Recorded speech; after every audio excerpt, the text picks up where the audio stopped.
And welcome back to another art challenge by Dana Tollefson. Thank you, Dana. And I'll link your page down below. So this time we got an art challenge saying it's called the hashtag yellow flower art challenge. So it's a yellow paint or color in your artwork, or a flower, or both. And the upload date is the 26th of March, and I have participated in this challenge a few times, and I've been considering what to do for this time, and I've done quite a few art mediums, so let's try something different. This time we need a scissor. I usually paint or draw, by the way, as most of the followers on my channel know. We need some pins.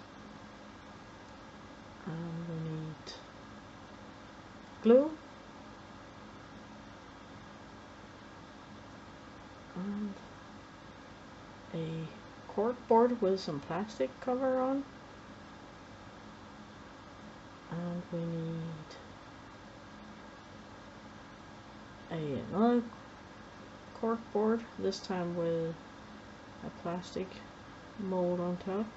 Yeah, this I'm not ending up not using, but that was some extra clear plastic if I needed it. And you won't see any more of that in this video. So I guess I'm looking for the last stuff. I need a drawing, and I need my slot tool, because we are going to do some quilling. It's a papercraft. There was my strips. Yeah, yellow strips, because we need lots of yellows, because this is yellow flower, right? I still haven't found my slot tool. It'll show up eventually, because it's difficult to do quilling without a slot tool, which looks like a screwdriver, but it's not. It's a little metal pin with a handle, and in the pin is a little slot where you can put your paper in or Xargot. Let's do a quick sketch here, and I looked up a daffodil, I think it's called in English, isn't it? On Splash, just to get a loose. I'm not happy with that drawing, but the mistakes I made I kind of make up for. Just change it when I start quilling, is to have something to aim at. So we grab some yellow 3mm strips. I like working in 3mm, and no, I don't use a ruler. I just kind of bend them and clip them. Most quillers are very precise and sit with rulers and measure out how long their strips need to be. I kind of just, yeah, and there's the slot tool. You put the paper in the slot and you spin it around and make a flat spiral.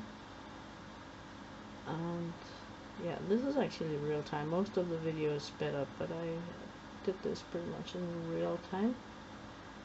A little tight coil there.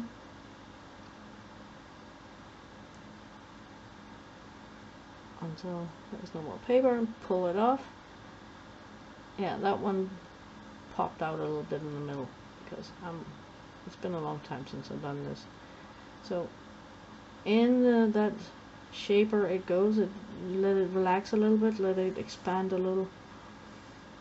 I use this for most of the project, but at the end I just gave up, because the paper I was using at the end had a very good spring to it, and it opened up in a very easy to use manner. Kind of, if it had the same length, it opened up to the same diameter without having to lay in the shaper. So here in real time I'm still showing you how to twirl these little spirals, and it's quite important that the spiral is flat, especially if you are doing a flat work like I do. You can of course make them however you want them to be. You can make them little tops and stuff, but I need them to be flat, so a little bit of care when you twirl this. And down in the shaper there. and you need a lot of these little spirals. Now, I do things maybe a little rogue way, other than not measuring my strips out precisely. I glue my spirals together before I shape them. We get to that in a little bit. I find that I get more consistent shapes, sizes, if I glue them first. I think others actually shape them first and then glue them. It is, I'm sure the quilling police will come and get me if I tell you something that is not kosher. But yeah, I do things my way. I always done, and I always gotten into trouble for it. But yeah, so you do all these little things.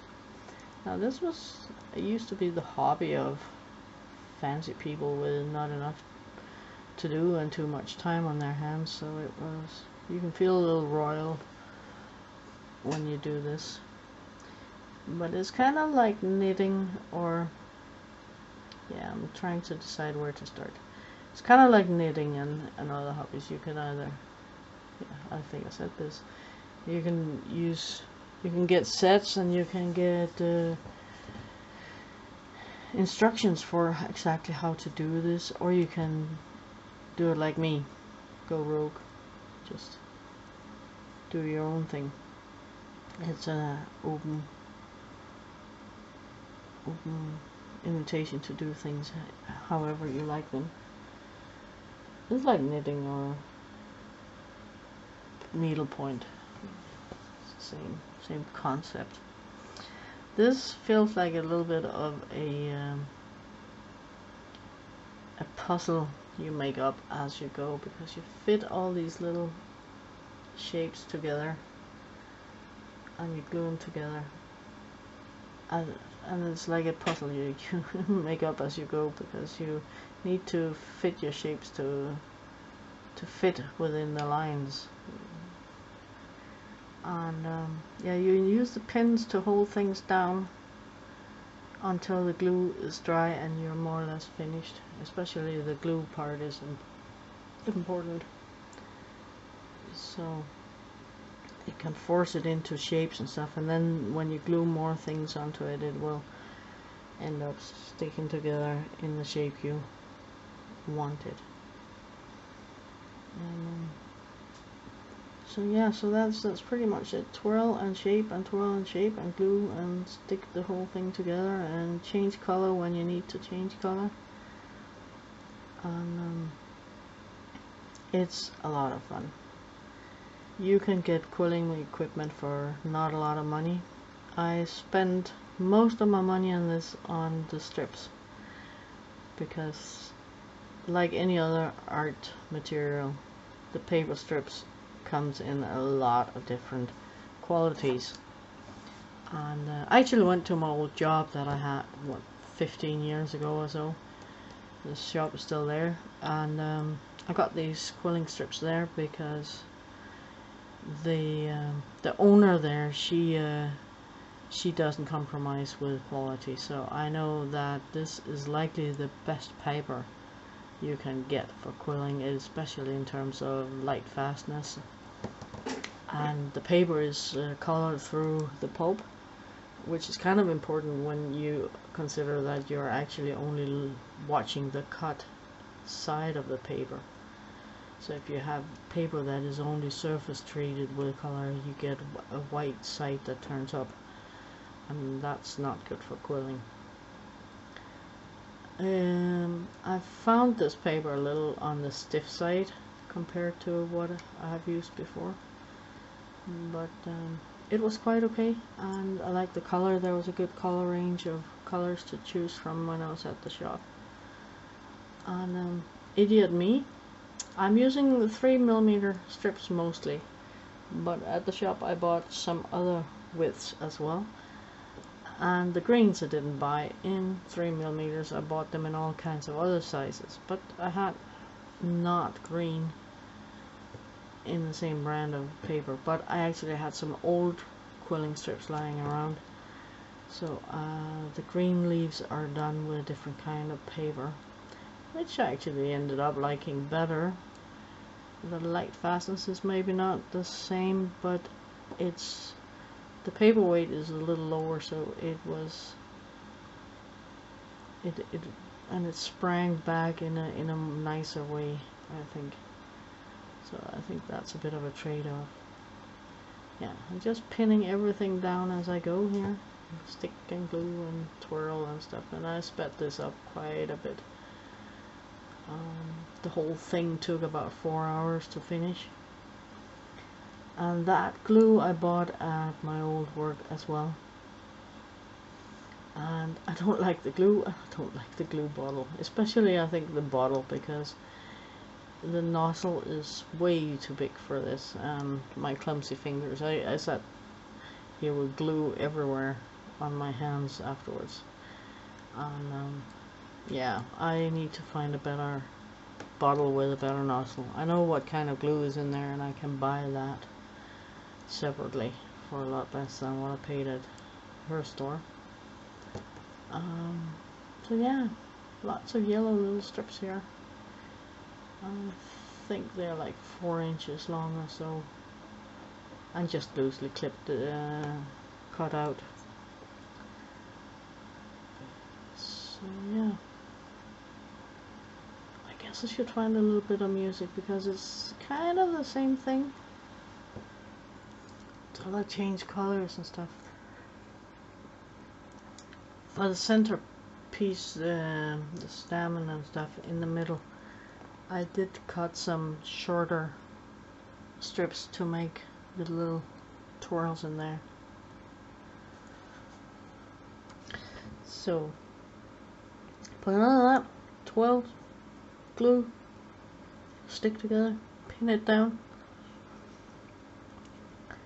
Quilling is it's really fun, and you can do 3D works with this as well. I just decided not to because this took plenty long, but it is it's really cool to do. Let's find some music for the next part, and I'll talk again at the end.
Okay, so the glue is dry now, and my poor laptop, I hope it can film this because it is compiling the editing of the first part of the video. It took well over 3 hours to finish this, and here's the version of taking the tape off a painting, but in quilling, and that is getting all the pins off.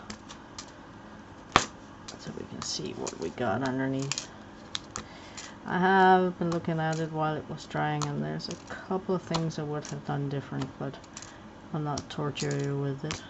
It's really some small things, like I should have started from the middle and blah de da, but doesn't matter. It is what it is, and I think I'm quite happy with it, considering it's the first time in at least 10 years that I have done any quilling. And I don't have anything but one card that I made with quilling from back then. I made it for cards for people's birthdays and stuff like that. So I saved nothing for myself, and the only reason why I got one card is because my mum saved one that I made for her birthday, and I got that one somewhere. Saw it the other day. So, and this one might actually go as a gift to someone also. I got some lac for it, but I'll not make you watch me sit and paint lac on paper. I kind of assume that anybody knows how to do that. If you start quilling, buy tons and tons of pins. I used more than half this box for this little project, so if you want to do anything bigger you might need more. But you might have seen, if you could see it in the speed, that I had to, oof, damn it,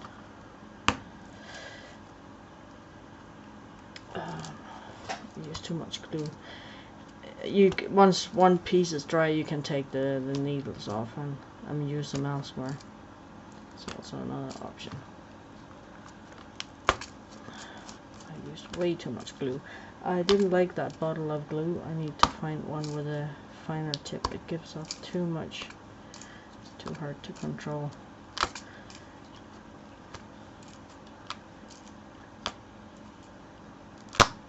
And I also didn't like the glue too much. It was not...